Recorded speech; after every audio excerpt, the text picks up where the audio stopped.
Hi everyone, welcome to another episode of Hawaii in Real Life. We're here at Waikiki Beach Walk. As you can see, we're very casual with Oska Truffaux. Welcome. Hello. And you just opened a store in Waikiki Beach Walk called Truffaux. Yes. Named after you. Yeah. Now, you are the hat maker. Yep. And how did you get started? I had a music club for many years, and I wore hats all the time, and all the musicians wore hats all the time. And I sold my business and went to live in South America for 2 years. And we were just going to bum around and enjoy life. And we ended up living by accident in this town called Cuenca, and which is the center of Panama hat production for the world. And while I was there, I didn't have a hat, so I decided to get a hat. I looked in all the shops, and none of them fitted me, and none of them looked good. And I worked out that I should go to the manufacturer and make one. Since they have those...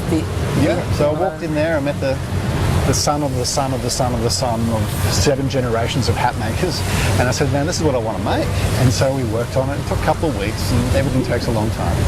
And I've made this one hat, and everywhere I went, people would stop me in the street and say, fantastic hat, where'd you get it from? And I said, I made it. And then it occurred to me that someone who made hats was a hat maker, and that I could be a hat maker. And so I became a hat maker. Oh, wow. And you've varied that style ever since, though. Yeah, well, the original one was called the Charmer, and it's like a black and cream hat, and I loved him the most. And we started off, we just do summer hats, so we just do Panama hats, and we're the world specialists in Panama hats. And no one else in the world actually does it either, so that's why we are. And so we started off selling them in Australia, and we got on a friend's veranda at their shop and put our hats out and stood there and tried to work it out, and we did. And then winter came around and we couldn't sell anything. And that next summer we decided that we needed to go find somewhere warm in wintertime. So we shipped a container of hats to Europe and just got on the plane and went there. Thought, well, we'll work it out. And so we did. Like gypsies with hats. Yeah. And we bought this old French van, and we travelled around and, oh my God. And worked out where we were going to do it, which ended up being Saint-Tropez, which is this sort of multi-millionaire celebrity part of the south of France. And so we opened a store there and had a very nice time. And then we came back to Australia for summer again. Then we went back to France for summer again. And then we worked out that the moving around thing was going to wear us out. So we needed to find one place where it's summer all year. And that's here why you we're are. Here. And about how long have you been open? 2 months. 2 months, wow. And you're from Australia, right? So do you find you have a lot of Australian clients? Australians love it.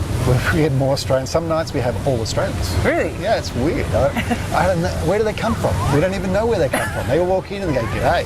Yeah, g'day, how you doing? And it's like you're back at home again. And then some nights it's like all Japanese. And then some nights it's all like Korean. We have Korean nights where it's all Koreans or really? Chinese. And then we have nights where heaps of French people come in, so you converse in French with them. Right? Some of them are French-Canadian, and then some are actually from France, and some are like German who speak French. It goes that way. And how do they find you? They just bump into us. We haven't actually told anyone we exist yet. We've been a bit busy. Yeah, so just so you know, I walked into a shop just before this video, and the place is packed, and I didn't think I'd be able to pull them out of the store to do a video, but there we are. You guys are pretty busy, and it's a small space. Yeah, well, when we chose it, we're used to very skinny French stores, or skinny Australian stores. So we're used to this kind of long corridor-like thing, which is why we chose this shop. And when it gets really busy, we pop some stanchions at the front and have a queue. And that works pretty well. Wow. And in Australia, no one will queue at all, right? And same in Europe. But here, the Japanese are quite happy to queue up, which is... Because they're used to it, we appreciate that. Otherwise, you can't walk around the shop. It's just too intense. Very cool. Now, these hats, how long does it take you to make one? From conception to delivery is about 6 to 8 months. Wow. It takes a while. This one is a pheno, and there's probably maybe 30 of these in the world. And he's a special one. I like him the most. He just feels he's extra soft.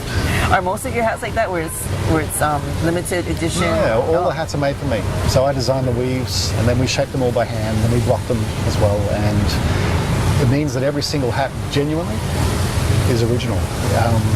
They're all different. You know, sometimes they're too different. we just work with that. But because they're woven by hand, everything varies. And sometimes you get a good weaver, sometimes you get a crappy weaver. And sometimes you just get crazy weavers who just do stuff you couldn't imagine how they worked out how to do that, but they do it. And sometimes it's better than the original hat, which I really appreciate mistakes. And the Ecuadorians make beautiful mistakes.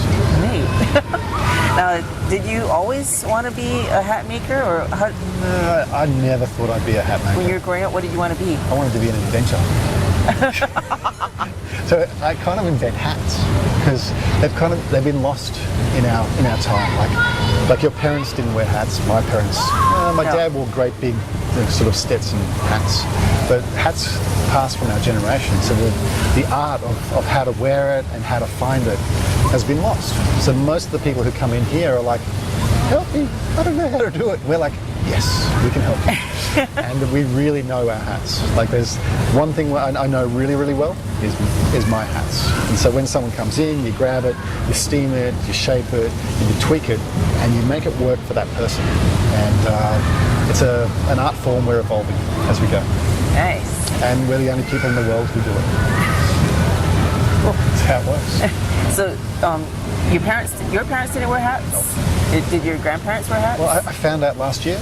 My grandfather was a Stetson man, and he owned the distribution for Stetson from New Zealand, which is and you where never they were knew based. that all this time? No idea. So he was a hat man, like a hardcore hat man, and I just never knew. I didn't know him. He lived in another country, all that sort of stuff.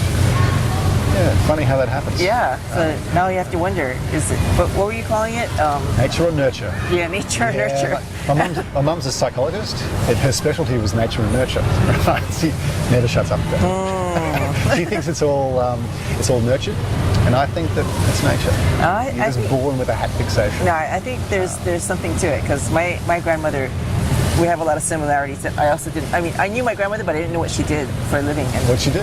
She was a typesetter, and then I actually do a lot of stuff with typesetting and on the computer. You're addicted to fonts? Pardon me? You're addicted to fonts? Fonts? Oh yes, addicted to fonts. Yes, sorry. That's my accent. Sometimes you walk into a shop and you go, oh, can I have some chips and sauce? And they look at you and they just go, what are you talking about? And I'm like, oh man, hang on. Fries and ketchup. And they go, yeah. Is that what it's called in Australia? Yeah, chips and sauce. Yeah. I remember that. Next time I go to Australia and our cameraman's saying I can't go anywhere and I have to turn in my passport. Did you see that? He's like, yes, turn in your passport. You should come, south of France. Oh yes, I need to go to the south of France to check out his store. You do. It's a pretty funny story. In the south of France, there's heaps of taxidermy, lots of stuffed animals. So I go through all the old markets picking up the cutest stuffed animals I can find. Little bunny rabbits and tiny little deers and foxes. And our shop there is full of taxidermy. There's lots of heads. And we put hats on the heads. But in Hawaii, nah, not so much. Yeah, I don't think so. Nah, I don't like it. Even in Alaska, they have, they hunt a lot in Alaska. And people who do that, sometimes the kids go into their homes and it's like, oh, it's like a house of death. I like the cute ones. Yeah. So my favourite is rabbits. Stuffed rabbits and stuffed cats. But, you guys should see the cameraman's face. In the south of France, they have lots of small animals that they love, and so when they die, they just stuff them. So you stuff your cat, you stuff your dog, and they have their little stuffed friends all around their house. I love that. Oh my God. Well, someone's calling you. Ladies. Which is actually a cue for us to wrap up. So, if you want to visit Truffaux, are you always at the store? Almost always. No. At the moment, I'm really busy. But you can check it out on Waikiki Beach Walk. You guys are open 7 days a week. Yes. And they'll fit you for a hat. And you can follow them on Twitter at Truffaux. Yeah. And Facebook, facebook.com/Truffaux. Or just go to the south of France, where I'll be, and at Christmas time we'll be in Australia.